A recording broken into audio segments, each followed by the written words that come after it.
हर साल लाखों लोग बैंकिंग और इंश्योरेंस सेक्टर में जाने का सपना देखते हैं। हर साल नोटिफिकेशन आते हैं, रिजल्ट्स भी आते हैं, पर बहुत सारे एस्पिरेंट्स का जो सपना है वो सपना ही रह जाता है। Students, my name is Anshul Malik and I am currently working as government officer in central secretariat services. Students, आज की वीडियो में हम डिस्कस करेंगे क्यों ज़्यादातर लोग बैंकिंग और इंश्योरेंस सेक्टर के एग्ज़ाम को क्लियर नहीं कर पाते।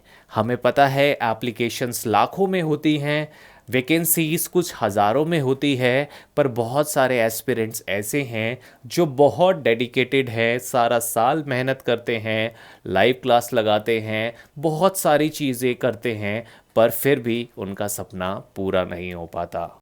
आज की वीडियो में मैं आपको प्रॉपर रीज़न एंड एनालिसिस दूंगा जिसकी वजह से आप हर बार फेल हो जाते हैं। स्टूडेंट्स, और स्टार्ट करने से पहले मैं आपको बताना चाहूँगा कि आई एग्ज़ाम बी ने लॉन्च किया है अल्टीमेट बी बैंकर कोर्स, जिसका लिंक आपको डिस्क्रिप्शन बॉक्स में मिल जाएगा। स्टूडेंट्स, मैं आपको बताना चाहूँगा, अगर आप banking and insurance sector exams की तैयारी कर रहे हैं तो आई एग्ज़ाम बी वादा करता है कि आपका 2 साल में सिलेक्शन किसी भी सेक्टर में करवा कर रहेगा, नहीं तो आपके पूरे पैसे वापस कर दिए जाएंगे। मैं आपको बताना चाहूँगा कि इस कोर्स का जो फर्स्ट बैच है वो 5 अप्रैल से स्टार्ट हो चुका है। स्टूडेंट्स, यहाँ पर हम डेली लाइव क्लासेस कंडक्ट करते हैं फॉर 1 to 1.5 आवर ईच, जहाँ पर आपको बेसिक से पढ़ाया जाएगा। तो आप भी अगर बैंकिंग और इंश्योरेंस सेक्टर में जाने का सपना देख रहे हैं तो आपके लिए ये विन विन सिचुएशन है। या तो आपको सिलेक्शन मिलेगा, नहीं तो आपके पूरे पैसे वापस कर दिए जाएंगे। तो सबसे बड़ा रीज़न जो सिलेक्शन ना होने का होता है वो ये है कि आपको कंपटीशन का अंदाज़ा ही नहीं है। वैकेंसीज़ हर साल आती हैं, हज़ारों में आती है, पर जो नंबर ऑफ़ एप्लीकेशंस होती हैं वो लाखों में होती हैं।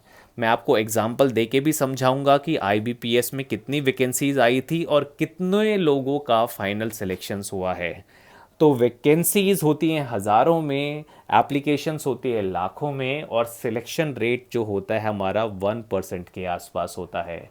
स्टूडेंट्स, ये 1% स्टूडेंट्स वही स्टूडेंट्स हैं जो पूरा साल डेडिकेटली मेहनत करते हैं, टाइमली मॉक टेस्ट लगाते हैं, अपनी गलतियों को पहचान कर उन गलतियों पर काम करते हैं।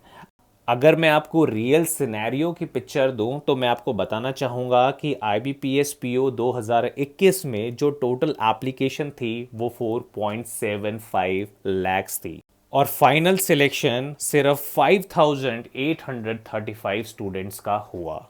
आपके पास यहाँ पर प्रीलिम्स क्वालिफाइड कैंडिडेट का भी नंबर है जो 1:10 की रेशो पे है, यानी हर 10 लोगों में से एक लोग ने प्रीलिम्स को क्वालिफाई किया। क्वालिफाइड मेंस का भी नंबर है आपके पास, यानी 17,500 लोगों ने मेंस को क्वालिफाइड किया। स्टूडेंट्स जो इस कैटेगरी में हैं, तो क्या उन्होंने मेहनत नहीं की? अगर आप इस एनालिसिस से देखें तो लगभग लगभग 12,000 लोगों ने मेंस क्वालिफाई करने के बाद इंटरव्यू में क्वालिफाई नहीं किया। और इसका सबसे बड़ा रीज़न है कि आप लोगों के मार्क्स कट ऑफ मार्क्स के आसपास होते हैं।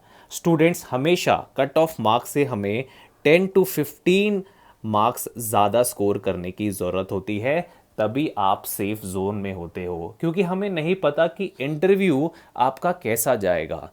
पर अगर हम मेहनत करेंगे तो प्रीलिम्स और मेंस में अच्छा स्कोर कर सकते हैं। तो ये बहुत इंपॉर्टेंट एस्पेक्ट है समझने के लिए कि अगर आप मेंस की तैयारी करें तो हमेशा आप कट ऑफ मार्क्स से 10 से 15 नंबर मार्क्स स्कोर ज़्यादा करने की कोशिश करें। उसी तरीके से अगर आईबीपीएस क्लर्क में हम टोटल नंबर ऑफ एप्लीकेशंस की बात करें तो यहाँ पर 7.5 लाख लोगों ने क्लर्क के लिए अप्लाई किया था, जहाँ पर टोटल सिलेक्शन 9,000 स्टूडेंट्स का हुआ था। स्टूडेंट्स, 9,000 वैकेंसीज कम नहीं हैं, पर अगर आप मेहनत करेंगे, डेडिकेटली पढ़ेंगे और अपने सारे बेसिक कॉन्सेप्ट्स को कवर करते हुए हर एक चैप्टर के कम से कम 100 क्वेश्चंस प्रैक्टिस करेंगे और वैरायटी से प्रैक्टिस करेंगे, तभी आप मेंस क्वालिफाई करके अपना फाइनल सिलेक्शन पा सकते हैं।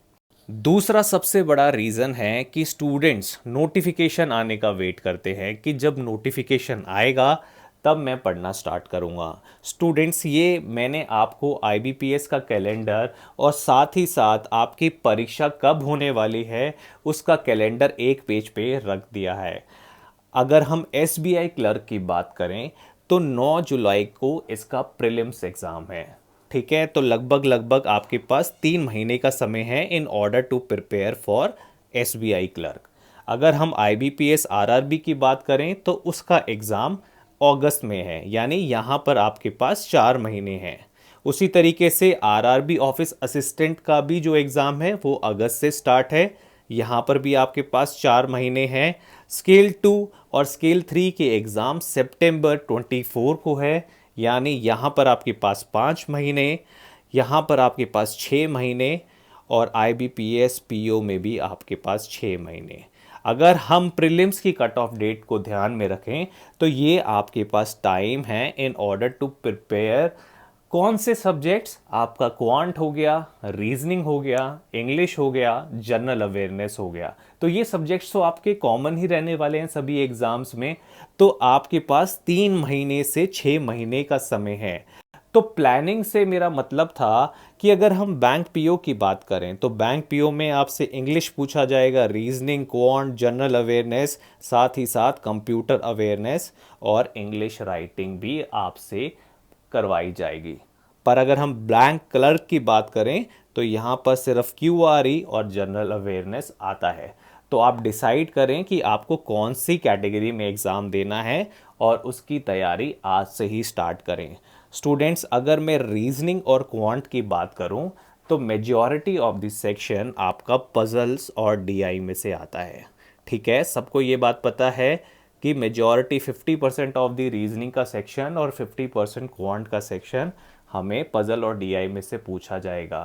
तो अगर आप रोज 4 पजल मॉडरेट लेवल की सॉल्व करो और रोज 4 डीआई मॉडरेट लेवल की सॉल्व करो तो 3 महीने के अंदर स्टूडेंट्स आप कितने डीआई और पजल सॉल्व कर सकते हो। तो ये एक कंसिस्टेंसी होती है जो आपके स्टडी प्लान में होनी चाहिए। अगर मैं कॉन्सेप्चुअल टॉपिक की बात करूं तो रीजनिंग में आप गिन के देख लो 8 से 10 कॉन्सेप्चुअल टॉपिक हैं which we can count on our hands. आपका सिलॉजिज्म हो गया, इनपुट आउटपुट हो गया, आपका एनालिटिकल रीजनिंग हो गया, और भी बहुत सारे इंपॉर्टेंट टॉपिक हैं, पर 8 से 10 टॉपिक ही हैं रीजनिंग में। तो आप हर हफ्ते अगर एक टॉपिक के 100 क्वेश्चन से ज़्यादा प्रैक्टिस करते हो तो आपकी रीजनिंग ख़त्म हो जाएगी।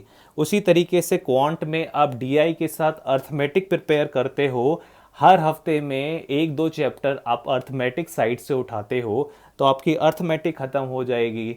जर्नल अवेयरनेस आपको पता है कि 6 मंथ्स के करंट अफेयर्स आपको प्रिपेयर करने होते हैं।